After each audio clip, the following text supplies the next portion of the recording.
Some of the most dangerous words in the English language are, "I just want to be happy." We say those words like a prayer, like a simple, reasonable request, as if happiness were a destination we could reach if only we followed the right steps, bought the right things, or smiled hard enough. But happiness is a lie we tell ourselves, a beautiful, comforting lie that keeps us chasing, consuming, and quietly hating our lives.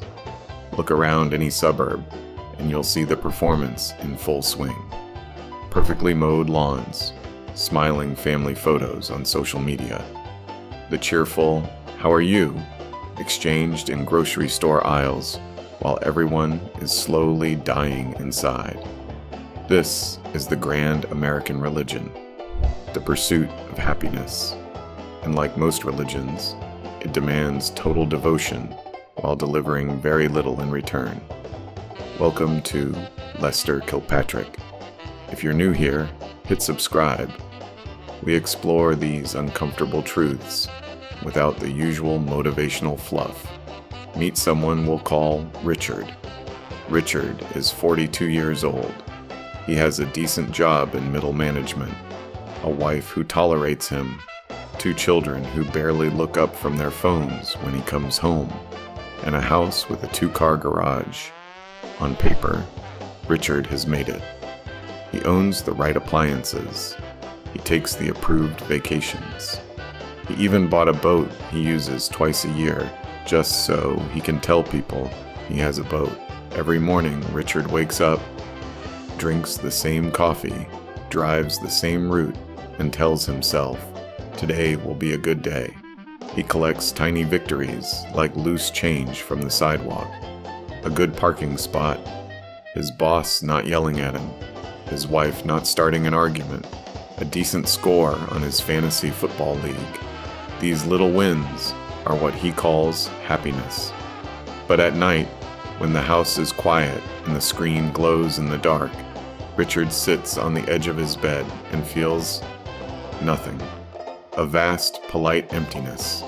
He wonders why the life he was promised feels like such a disappointing transaction. This is the quiet horror Todd Solondz understood so well. The horror isn't in the dramatic tragedies. It's in the normal, the polite, the people who did everything right and still wake up with a scream trapped in their chest that never quite escapes. Happiness, as sold to us, is mostly performance. It's the smile you wear so others don't have to deal with your reality. It's the vacation photos that hide the screaming match in the hotel room. It's the "living my best life" caption, posted right after you cried in the bathroom at work. We don't want happiness. We want the appearance of happiness so we don't have to face the uncomfortable truth. Most of life is neutral at best, and that's actually okay. The dark psychology here is simple. We are wired to want more. Our brains treat happiness like a carrot on a stick that keeps moving just far enough away that we stay motivated. The moment you get the promotion, the house, the relationship, the brain resets the goalposts. The lie continues. The Stoics saw through this centuries ago. They didn't chase happiness. They chased acceptance and inner order. They expected discomfort, betrayal, and mediocrity. And that expectation protected them. Richard will probably never reach this place. He'll keep performing until one day the performance becomes too exhausting. Maybe he'll have a quiet breakdown in the garage. Maybe he'll just slowly fade out, still smiling for the annual Christmas card. But some of you listening might be ready to drop the lie. You don't have to be happy.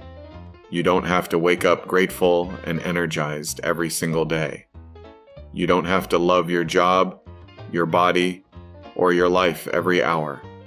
You only need to stop demanding that reality conform to a fantasy sold to you by people who need you anxious and consuming.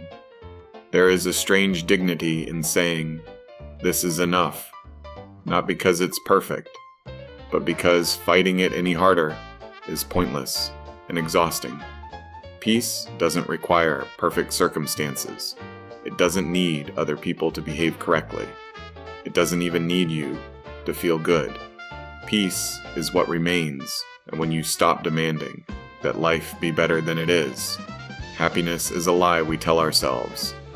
But peace is available right now, in this ordinary moment, if you're willing to stop performing and simply be. The world will keep selling you the lie. It always has. The question is whether you're still buying it. Thanks for listening to Lester Kilpatrick. If these quiet, uncomfortable truths resonate with you, consider subscribing. We don't offer motivation here, only clarity. Until next time, stop chasing happiness. Start making peace with what is, with